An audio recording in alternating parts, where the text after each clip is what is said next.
إن الحمد لله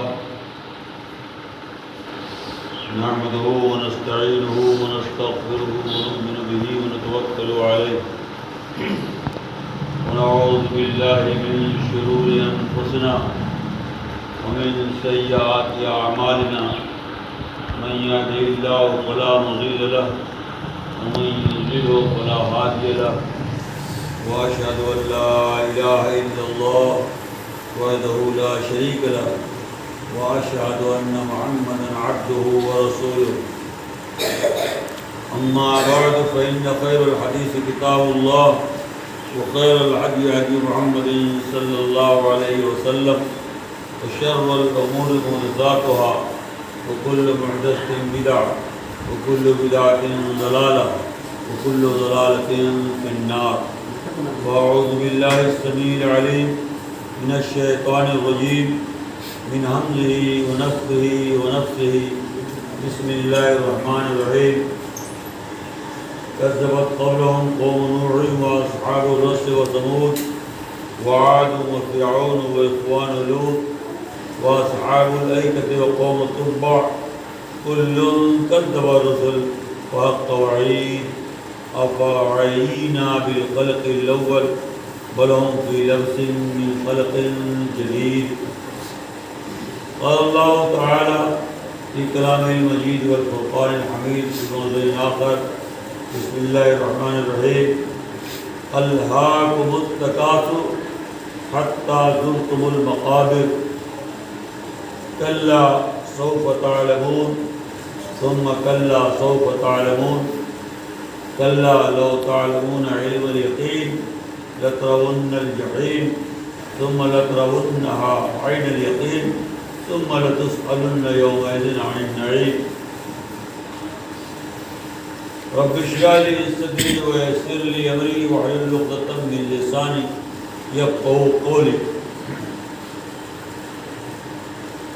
حمد و ثنا تعریف و توصیف تجلیل و تقدیس بڑائی بزرگی اللہ کے لیے ہے۔ ہم تمام مسلمانان عالم رب العالمین حاکم الحاکمین کی حمد و ثنا بیان کرتے ہیں اور اسی سے یاری مددگاری غم گساری حاجت روائی مشکل کشائی اور فریاد رسی چاہتے ہیں۔ آخری نبی احمد محمد مصطفیٰ رحمۃ اللہ عالمین شفیع المذنبین صلی اللہ علیہ وسلم پر ہم سب کی طرف سے درود و سلام کی بارش نازل ہو۔ حضرات، آپ کے گاؤں میں یہ میرا دوسرا موقع ہے خطبہ جمعہ دینے کا۔ آج کے خطبہ جمعہ کے لیے میں نے 30ویں پارے کی سورت التکاثر کے نام سے جانی جاتی ہے، اسی کی تلاوت کی ہے۔ اسی صورت کی روشنی میں آج کا خطبہ جمعہ ہوگا اور انشاءاللہ الرحمن آپ اسے دھیان سے سنیں گے اور اس پر عمل پیرا ہونے کی کوشش کریں گے۔ تکاثر عربی زبان میں زیادتی کو کریں، زیادہ سے زیادہ پانے کے لیے محنت کرنا، زیادہ سے زیادہ حاصل کرنے کے لیے تفودو کرنا اور اونچے سے اونچا مقام پانے کے لیے اور اس میں مزید در مزید اضافے کے لیے کوشش کرنا، یہ سارا مفہوم تکاثر میں شامل ہے۔ اللہ تبارک و تعالیٰ نے فرمایا کہ اے میرے بندو، تمہیں تکاثر نے لہو میں ڈال دیا۔ لہو کے معنی کھیل تماشا۔ قرآن میں عام طور پر دو لفظ ایک ساتھ آتے ہیں، لہو لڑائی۔ کہیں لڑائی پہلے ہوتا ہے اور لہو بعد میں ہوتا ہے، کہیں پر لہو پہلے ہوتا ہے لڑائی بعد میں ہوتا ہے۔ یہ دونوں کا معنی اور مفہوم لگ بھگ برابر ہے۔ بچوں کو آپ دیکھتے ہیں کہ بچے جب گھر سے نکلتے ہیں اپنے ہمجولیوں کے ساتھ تو وہ کھیل میں مست ہو جاتے ہیں۔ ابھی کھیل کا انداز بدل گیا ہے، لیکن جب ہم لوگ بچے تھے تو اس وقت کے کھیل کا انداز یہ تھا کہ لڑکے اکٹھا ہوتے تھے، دھول اکٹھا کرتے تھے اور اس کو اکٹھا کر کے اس کا نقشہ بناتے تھے، مکان بناتے تھے اور اس طریقے سے اس کو بگاڑتے تھے، بناتے تھے اور اس میں اتنا ماو ہو جاتے تھے کہ ماں باپ کو تلاشنا پڑتا تھا کہ بچے کہاں ہیں۔ بسا اوقات ماں باپ دلال میں، لاڈ و پیار میں تھپڑ بھی مار دیتے تھے، کنیکٹی بھی کر دیتے تھے کہ اتنے دیر سے کہاں غائب۔ جو ان کا غائب ہونے والا مشغلہ تھا، جس مشغولیت میں وہ بچے اپنے ماں باپ کی ڈانٹ پھٹکار کو بھول جاتے تھے، گھر کا کھانا بھول جاتے تھے، وہی عمل، وہی شغل اللہ ہوا ہے۔ اللہ تعالیٰ نے فرمایا الہاکم التکاثر، تکاثر نے تم لوگوں کو غفلت میں ڈال دیا۔ اور کس چیز سے غفلت میں ڈالا؟ حتیٰ زرتم المقابر، یہاں تک کہ تم لوگ مقابر کی زیارت کر بیٹھے لیکن تمہیں غفلت سے بیدار ہونے کی توفیق نہیں، یعنی اس کے غفلت کے عالم میں تم مر گئے اور غفلت کے عالم ہی میں تمہاری تجہیز و تدفین ہو گئی، اور جس قبر کو یاد کر کے رونا تھا، جس قبر کو یاد کر کے نصیحت حاصل کرنی تھی، تم اس سے بیگانہ ہو گئے، غافل ہو گئے اور اسی غفلت کے عالم میں تمہیں قبر کے اندر ڈال دیا گیا۔ حتیٰ زرتم المقابر، یہ مقابر کیا ہے؟ مقابر وہ 2 گز زمین ہے جس زمین کے اندر ہمیں اور آپ کو دفن کر دیا جاتا ہے۔ اسی مقابر والی جگہ کو شہر خموشہ کا ہے۔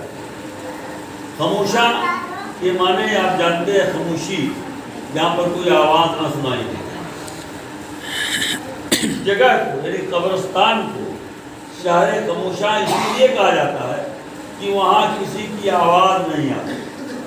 قبر کے اندر کون کس حال میں ہے، کتنا رو رہا ہے، کتنا چلا رہا ہے، کتنا اس کے اوپر پھٹکار مار رہے ہیں، کتنا بچھو ڈنک مار رہے ہیں، کس ہتھوڑے سے اس کے سر پر ہتھوڑا برسایا جا رہا ہے اور اس پر اس کی آواز کیا ہوتی ہے، یہ ہمیں اور آپ کو نہیں معلوم ہوتا، سنائی نہیں دیتا۔ اسی لیے اس کو برزخ بھی کہتے ہیں۔ قرآن میں برزخ کی تعریف یہ کی گئی ہے کہ بینہما برزخ لا یبغیان۔ سورہ رحمان کے اندر اللہ نے برزخ کے بارے میں بتایا کہ 2 دریاؤں کا سنگم ہے، جس کے اندر پانی ایک کا الگ رنگ کا ہے، ایک کا الگ رنگ کا، لیکن وہ پانی جب ایک دوسرے سے اچھلتے ہوئے جا کے ملتے ہیں تو پھر دونوں آگے چل کر کے الگ الگ ہو جاتے ہیں۔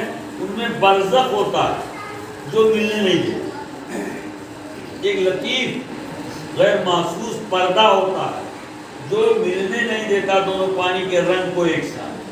ایسے ہی یہ برزخ ہے شہر خموشہ، جس میں کس کی کتنی کٹائی ہو رہی ہے، کتنی گنائی ہو رہی ہے، کتنا سانپ بچھو ڈس رہے ہیں، اس کی آواز ہم تک نہیں آنے دیتی۔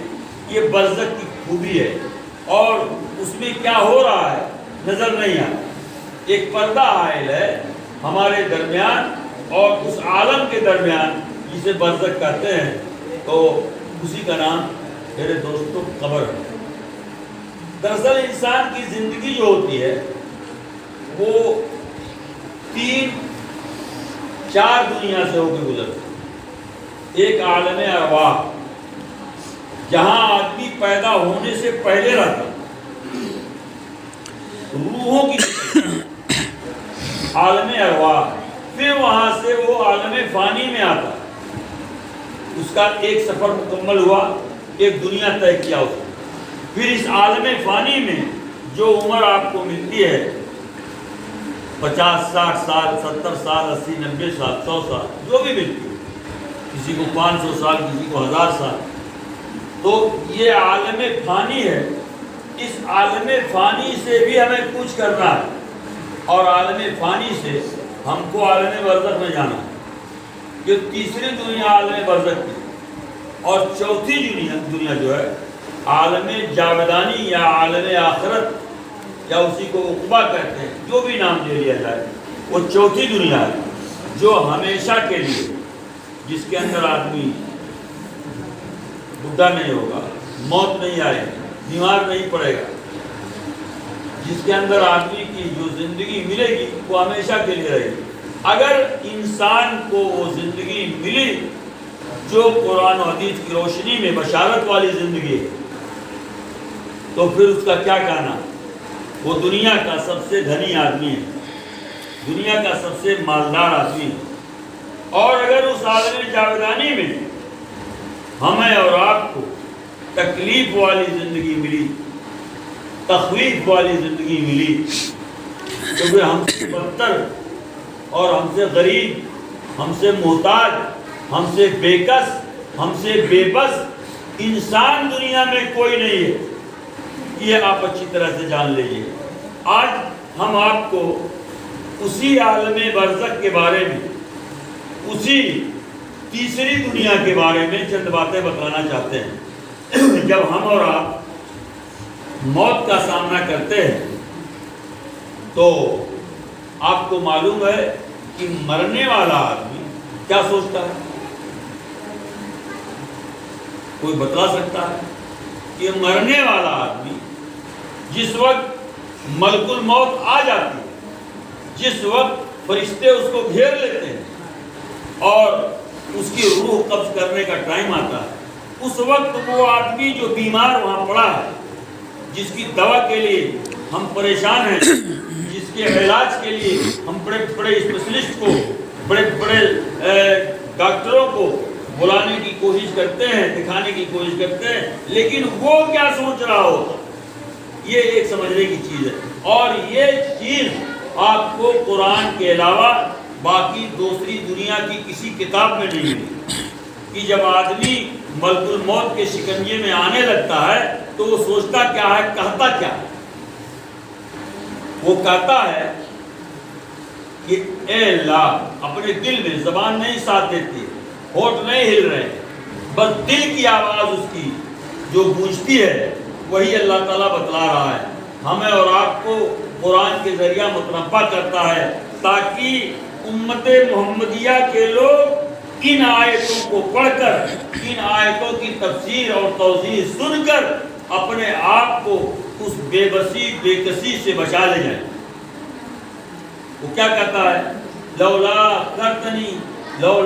خرتنی الی اجل قریب، اے کاش، اے اللہ تو تھوڑی سی مہلت اور دے دیتا، تھوڑا سا موقع اور دے دیتا، 10 منٹ 20 منٹ، 1 گھنٹہ 2 گھنٹہ، 1 دن 2 دن، اے اللہ فاصدق، تو اس مہلت میں صدقہ کر لیتا، خیرات کر لیتا۔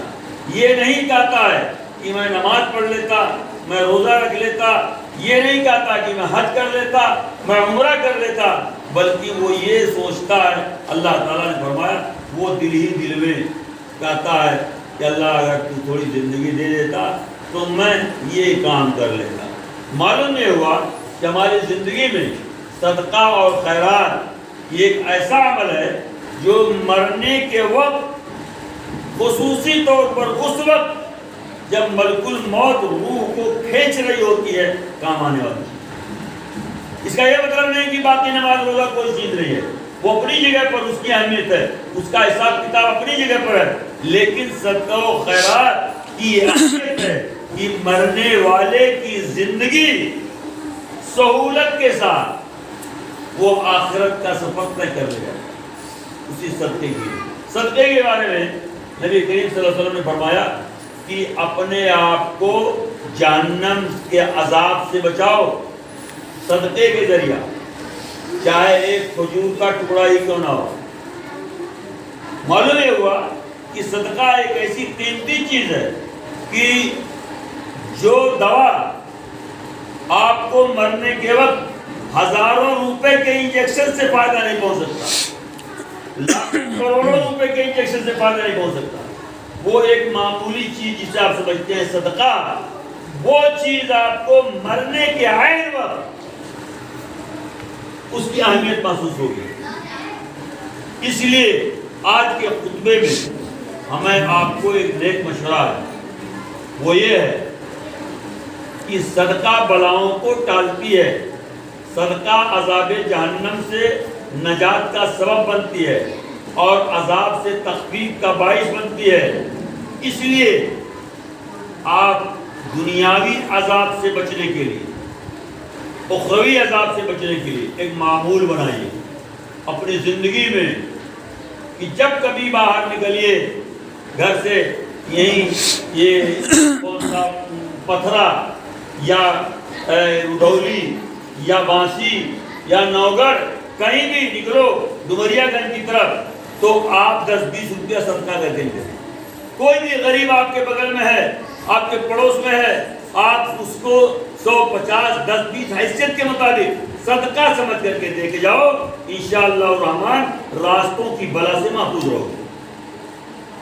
اور اگر آپ کی خدا نخواستہ موت ہو تو اس موت کے وقت میں یہ صدقہ آپ کو بہت بڑا ہمالیہ پربت کی طرح نظر آئے گا اور آپ کے لیے ڈھال بنے گا، عذاب سے، موت کے وقت کی تکلیف سے یہ بچائے گا۔ سمجھے؟ تو یہ ضمنی چیز تھی جو میں نے بیان کی۔ بہرحال تو اللہ تعالیٰ فرماتے ہیں کہ الہاکم التکاثر حتی زرتم المقابر، تمہیں تکاثر نے لہو میں ڈال دیا، غفلت میں ڈال دیا، یہاں تک کہ تم اسی غفلت کے عالم میں موت کی دہلیز پر پہنچ گئے اور موت نے تمہیں قبر میں اتار دیا۔ قبر کیا چیز جانتے ہو؟ جب یہ 1977 کی بات ہے، قبر کے تعلق سے چند روایتیں بڑی مشہور ہیں۔ ان میں سے ایک روایت یہ ہے کہ نبی کریم صلی اللہ علیہ وسلم نے فرمایا کہ جب قبر میں انسان دفن کیا جاتا ہے اور دفن کرنے کے بعد لوگ 40 قدم کی دوری پر جاتے ہیں، تو 40 قدم کی دوری پر ہونے کے بعد اس میں منکر نکیر آتے ہیں اور سوال جواب کرتے ہیں، اور سوال جواب کے بعد جس طرح کی میت ہوتی ہے اسے عذاب ملتا ہے اور وہ چیختا ہے، چلاتا ہے، اس کی آواز کو انسانوں جناتوں کے علاوہ ساری دنیا سنتی ہے۔ اور فرمایا کہ اگر انسان اور جنات سن لیں تو زندگی میں کبھی قبرستان کی طرف جھانکنا پسند نہیں کریں گے۔ قبر کھودنا تو دور کی بات، قبر میں اترنا تو دور کی بات، قبر میں مٹی دینے کے لیے جانا تو دور کی بات، قبر کی طرف جھانکے گا نہیں کوئی۔ اتنا دردناک، خوفناک اور اتنا چیخ و پکار کی آواز اس میں آتی ہے۔ امریکہ والوں نے جب یہ بات سنی، وہاں کے سائنٹسٹوں نے جب یہ بات سنی تو کہا کہ ہم ہواؤں کے دوش پر آواز پوری دنیا میں پہنچا رہے ہیں۔ وائرلیس سسٹم جو اس زمانے میں ایک نایاب ہی چیز تھی اور آج تو عام ہو گئی، آپ دیکھ رہے ہو ٹیلی فون کی اب ضرورت ہی نہیں، لینڈ لائن کا زمانہ ختم ہو گیا، اب ہر آدمی موبائل میں مست ہے اور جہاں چاہے وہاں بات کرے اور چہرہ دیکھ لے، اپنا دکھا دے۔ انہوں نے کہا ہم اتنا ڈیولپ کر گئے اور کون سی آواز ہے 40 قدم کی دوری پر ہم نے سنی۔ انہوں نے نبی کریم صلی اللہ علیہ وسلم کا استہزاء اڑاتے ہوئے ایک مشین بنائی اور انتظار کیا کسی کے دفن ہونے کا۔ جب دفن ہونے لگا آدمی تو اس میں لے جا کے تار کو اور مشین کو ڈال دیا اور ایک سرا لے جا کے 40 قدم کی دوری پر بیٹھے اور زمین سے لیٹ کر کے 2 لوگ کان سے آواز لگا کر کے سننے لگے۔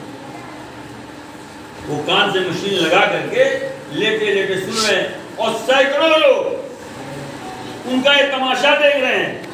اس میں جو مسلمان ہیں وہ اپنے نبی کی شان میں یہ دعا کر رہے ہیں کہ اللہ یہ بات سچ ہو جائے کہ یہ لوگ اعلان کریں کہ ہاں آواز آتی ہے، لیکن جو دشمنان اسلام معاندین اسلام تھے، جو قرآن و حدیث کا استہزاء کرنے والے تھے، ان لوگوں نے یہ سوچا کہ ابھی یہ لوگ اٹھیں گے اور کہہ دیں گے سنائی نہیں دیتا ہے تو ہم لوگ مذاق اڑائیں گے، نبی کی توہین کریں گے۔ یہ مسئلہ تھا، لوگ دو گروپ میں بٹے وہاں پر، اور 10 منٹ بیتا، 15 منٹ بیتا، آدھا گھنٹہ بیتا، گھنٹہ بیتا، اور وہ لوگ جیسے لیٹے سے ویسے لیٹے رہے۔ لوگوں نے کہا کہ یہ 3 سوال کا جواب ہوتا ہے، من ربکا وما دینکا ومن نبیکا، اس میں کتنا ٹائم لگے گا، چلو چل کے دیکھتے ہیں۔ ہمت کر کے کچھ لوگ گئے، ان کو ہلانے لگے، اور جب ہلائے تو دیکھا وہ مرے پڑے ہیں۔ وہ آواز جس کے بارے میں نبی کریم صلی اللہ علیہ وسلم نے فرمایا تھا کہ اگر تمہارے کانوں میں پڑ جائے تو تم قبرستان میں جانا چھوڑ دو گے، تمہارے ماں باپ کی لاشیں پڑی رہیں گی، سڑ جائیں گی، گل جائیں گی، چیل کوے نوچ نوچ کے کھائیں گے، لیکن تمہیں ہمت نہیں ہوگی تو قبرستان چلے جاؤ۔ سمجھے؟ اللہ تعالیٰ نے اسی قبر کی طرف اشارہ کیا، اسی مقبرے کی طرف اشارہ کیا۔ الہاکم التکاثر حتی زرتم المقابر، اے میرے بندے زیادہ سے زیادہ کی رہائش و ہوس نے تمہیں اتنا غفلت میں ڈال دیا، زیادہ سے زیادہ دنیا کمانے کے چکر میں تم اس طرح سے غافل ہو گئے کہ اسی غفلت کے عالم میں اس جگہ پہنچ گئے جہاں پر یہ ساری باتیں حدیث کی روشنی میں تم سنتے ہو۔ حتی زرتم المقابر کلا سوف تعلمون ثم کلا سوف تعلمون، اے میرے بندے ان قریب تو اس بات کو جان لے گا کہ وہ مقبرہ کیا چیز ہے، وہ قبرستان کیا چیز ہے۔ اس کے بعد آگے اللہ نے فرمایا اگر تم لوگ جان لو، اپنے آپ کے بارے میں اس بات کو پہچان لو، تمہاری نظریں کام کر جائے، تمہارا ذہن کام کر جائے کہ مقبرہ کیا چیز ہے، تو تم اسے جہنم کا دروازہ سمجھو گے۔ لَتَرَوُنَّ الْجَحِيمَ ثُمَّ لَتَرَوُنَّهَا عَيْنَ الْيَقِينِ، پھر اے میرے بندے ایک وقت آئے گا کہ تمہاری یہی یقینی آنکھیں جو ہیں وہ اپنی آنکھ سے دیکھیں گی، اور تم علم یقین کے حد تک پہنچ کر کے تب باور کرو گے کہ ہاں یہ مقبرہ بڑی بھیانک چیز ہے۔ آج میرے دوستو مقبرے پر عجیب عجیب چیزیں دیکھیں، یہ بیچارہ انسان جس کی ایک ذرہ برابر اوقات نہیں ہے اس مقبرے سے بچنے کی یا اپنے آپ کو بچانے کی، ایک رتی برابر اوقات نہیں ہے ہماری کہ ہم اس سے اپنے آپ کو بچا لیں، چاہے ہم راجا ہوں، چاہے مہاراجا ہوں، چاہے رنگ ہوں، چاہے فات گھرانے کے ہوں، چاہے جابی گھرانے کے ہوں، چاہے برنوئی گھرانے کے ہوں، کسی کے اندر یہ دم نہیں ہے، تاب نہیں ہے کہ اپنے آپ کو اس سے بچا سکے۔ اور ہم اتنے ڈھیٹ ہو گئے ہیں میرے دوستو کہ اس 2 گز زمین کو ہم کھلواڑ سمجھتے ہیں۔ وہاں پر نبی جب پہنچتے تھے تو نبی کے روکے کھڑے ہو جاتے تھے۔ نبی کریم صلی اللہ علیہ وسلم، حضرت ابراہیم علیہ رضی اللہ تعالیٰ عنہ کی روایت ہے کہ ایک مرتبہ ہم لوگ قبرستان پر پہنچے اور قبر تیار ہونے میں تھوڑی تاخیر تھی۔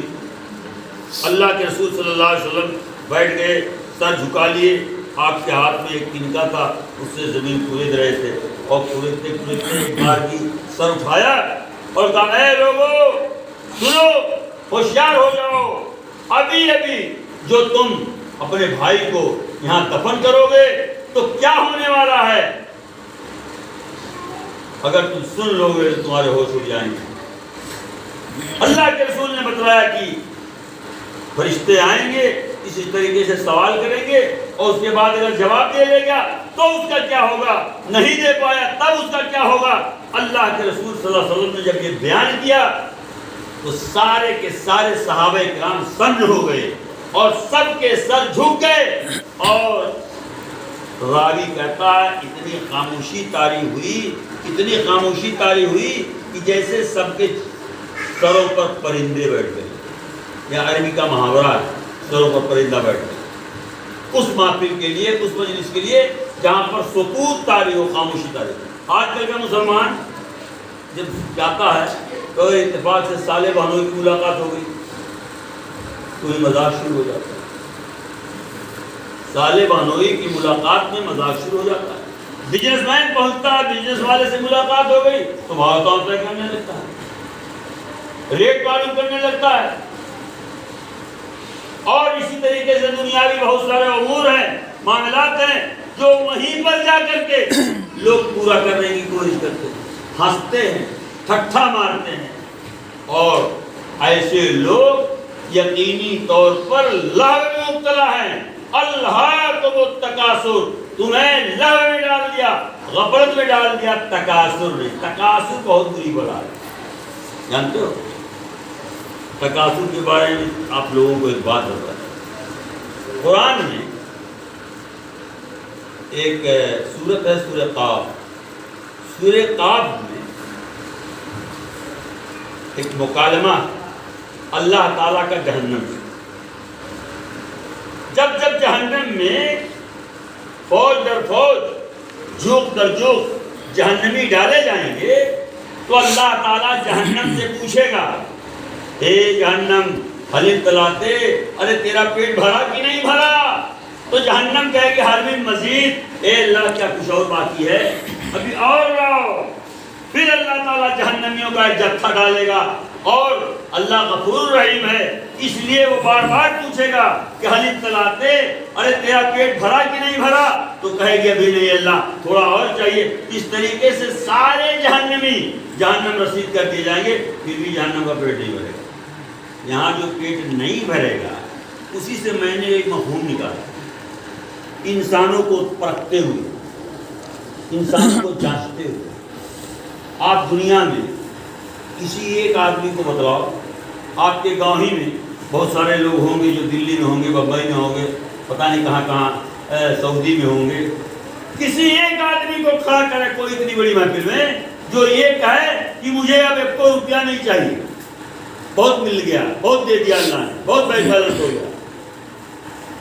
ملے گا کوئی ملے گا؟ ایک آدمی آپ کو ایسا نہیں ملے گا. یہ کیا ہے؟ یہ ہمارا تمہارا جو کھوپڑا ہے، یہ حقیقت میں جہنم کے دہانے سے نکلا ہے. جہنم تو بہت بڑی چیز ہے، بہت بھاری چیز ہے، اس کا اگر نہیں پیٹ بھرتا ہے تو یہ کوئی بہت تعجب کی بات نہیں ہے. لیکن انسان کا اتنا بڑا بھیجا، اتنا بڑا کھوپڑا، یہ بھرتا ہی نہیں. وہ 1000 سے لاکھ میں چلا جائے، لاکھ سے کروڑ میں چلا جائے، کروڑ سے ارب میں چلا جائے، ارب سے کھرب میں چلا جائے، کھرب سے سنکھ میں چلا جائے، مہاسنکھ میں چلا جائے، کوئی بھی پتی بن جائے، سنکھ پتی، مہاسنکھ پتی، لیکن اس کی کھوپڑی نہیں بھرتی. وہ کہہ ہی نہیں سکتا کہ اب نہیں کماؤں گا، یار بہت کما لیا، بہت دنیا دے دی. تو جہنم میں ہمیں کیا فرق ہے؟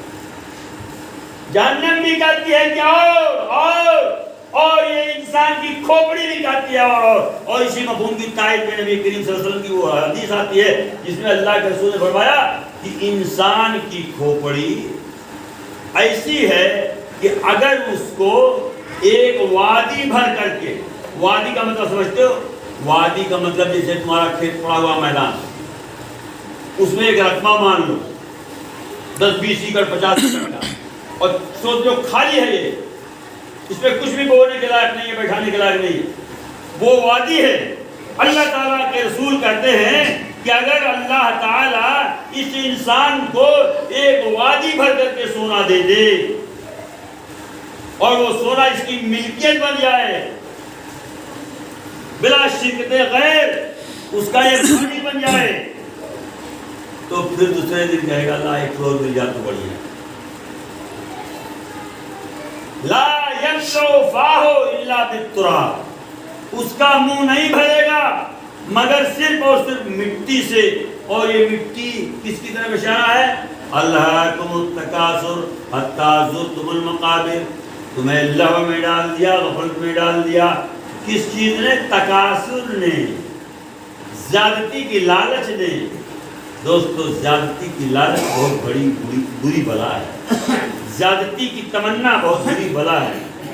زیادتی کا حرص و حوث یہ بہت بڑی خرافات ہے. جس آدمی کے اوپر یہ بھوت سوار ہوتا ہے وہی آدمی آگے چل کر کے فرعون بن جاتا ہے، وہی آدمی آگے چل کر کے حامان بن جاتا ہے، شداد بن جاتا ہے، وہی آدمی آگے چل کر کے نمرود بن جاتا ہے. قارون بن جاتا ہے، وہی آدمی چل کر کے ابو جہل بن جاتا ہے۔ ابو جہل جانتے ہو، ابو جہل کو جب قتل کیا جانے لگا، سر کاٹا جانے لگا، تو اس کے تکبر نے، اس کے عظمت نے، اس کی تعلی نے، اس کے اپنے پن نے، جو وہ سمجھتا تھا کہ میں سب سے بڑا آدمی ہوں، اس نے کیا کہا جانتے ہو؟ سر کاٹنے والے حل من رجل فوق قتلتموہ، کیا مجھ سے بھی بڑا کوئی آدمی ہے تمہاری نظروں میں جس کو تم نے قتل کیا ہو؟ تمہاری تاریخ میں کیا کوئی مجھ سے بھی بڑے آدمی کو تم نے قتل کیا ہے؟ اور آگے چل کر کے روایت میں ہے، راوی کہتے ہیں کہ اس نے کہا میرا گردن جب کاٹنا تو کندھے سے سٹا کر کے کاٹنا، یہاں سے مت کاٹنا، یہاں سے کاٹنا، تاکہ 10-20 سروں کے اندر جب میرا سر رکھا جائے تو معلوم ہو کہ کس کا سر، ابو جہل کا سر۔ یہ ہے زیادتی اور تکبر کی دین کہ ابو جہل لوگ بن جاتے ہیں، زیادتی کے چکر میں پڑ کر کے نمرود بن جاتے ہیں، لیکن بھول جاتے ہیں کہ اگر نمرود بن گئے تو نمرود کو ایک لڑے مچھر میں کھا لیا، اگر شداد بن گئے، مکان بہت بڑھیا بنا لیا، تو اللہ تعالیٰ کو جب اس کی ادا پسند نہیں آئی تو ایک قدم بھی گھر میں رکھنے کی توفیق نہیں ملی۔ الہاکم التکاثر، تاریخ بتلاتی ہے کہ شداد جب اپنے محل میں، جس کو وہ جنت نما محل کہتا تھا، جنت میں داخل ہونے لگا تو ایک پاؤں چوکھٹ کے اندر گیا، دوسرا پاؤں اٹھانے سے پہلے ملک الموت نے دبوچ لیا اور مقابر پہنچا دیا۔ کہاں پہنچا دیا بولو؟ الہاکم التکاثر حتی زرتم المقابر۔ یہی وہ مقبرہ ہے، یہی وہ قبر ہے جس سے روز ایک آواز نکلتی ہے، جانتے ہو وہ آواز انسانوں جناتوں کے علاوہ باقی ساری مخلوق سنتی ہے، اور اسی لیے ساری مخلوق ہمیشہ رب کے حمد و ثنا میں مہر آتی ہے۔ یہ جو چڑیا آپ دیکھتے ہو فجر کے وقت، یہ جو مرغے کو آپ دیکھتے ہو فجر کے وقت یہ آواز نکالتا ہے، یہ سب کو یاد کرتا ہے۔ یہ چڑیا اور کوے جتنے بھی چلاتے ہیں فجر کے وقت سے پہلے، یہ قسم اللہ کی اپنے رب کے حمد و ثنا بیان کرنے میں ہوتے ہیں، اور ہم اور تم جو انسان ہیں، اشرف المخلوقات ہیں، بستر پر پڑے رہتے ہیں مردوں کی طرح سے۔ یہ ہماری حالت ہے۔ اللہ تعالیٰ ہمیں اور تمہیں عقل سلیم عنایت فرمائے اور یہ سمجھنے کی توفیق دے کہ قبر بڑی خطرناک چیز ہے۔ اللہ تعالیٰ نے اپنے بندوں کو اعلان فرمایا، قال ہاکم التکاثر حتی زرتم المقابر، ارے نادان تم تو غفلت ہی میں پڑے رہے اور وقت آ گیا تمہیں قبر میں جانے کا، اپنی کوئی اصلاح نہیں کر سکے۔ آج کا دوسرا پیغام ہمارا اس خطبے میں آپ کے نام، وہ وقت آنے سے پہلے اپنے آپ کو سنبھالنا چاہیے، بچانا چاہیے۔ وہ وقت بہت خطرناک ہے، آپ جانتے ہیں اس کی خطرناکی کتنی خطرناک ہے۔ دیکھیں آپ کا ٹائم ہو گیا، ایک آیت میں پڑھ کر کے سنا دو، اگر 2 منٹ لیٹ ہوگا تو آپ کر سکتے ہو کہ نہیں؟ چلے گا؟ یہ وقت کتنا خطرناک ہے وہ میں تمہیں بتا دیتا ہوں۔ قرآن میں ایک سورت ہے، سورہ واقعہ۔ واقعہ یہ پوری کی پوری سورت قیامت سے متعلق ہے، اور ایک سورت ہے سورہ قیامہ۔ قیامت کا ذکر اس سورت میں ہے، لیکن اس میں قیامت کے ذکر کے بعد اور قیامت آنے سے پہلے کا جو موت کا ذکر ہے وہ بڑا خطرناک ہے۔ اللہ تعالیٰ نے فرمایا کلا اذا بلغت التراق وقیل من راق وظن انه الفراق والتفت الساق بالساق الى ربك يومئذ المساق۔ اللہ تعالیٰ کہتے ہیں کہ یقیناً جب تمہارا آخری وقت آئے گا، تمہاری روح کو ایک حلق پر لا کر کیا وہ جو کہتے ہو نہیں دیکھ کر بہت نفسیہ چلتی ہے، ابھی بہت امید ہے، ابھی متوا گرم لاگت، ایسا بولتے ہیں نہیں، ابھی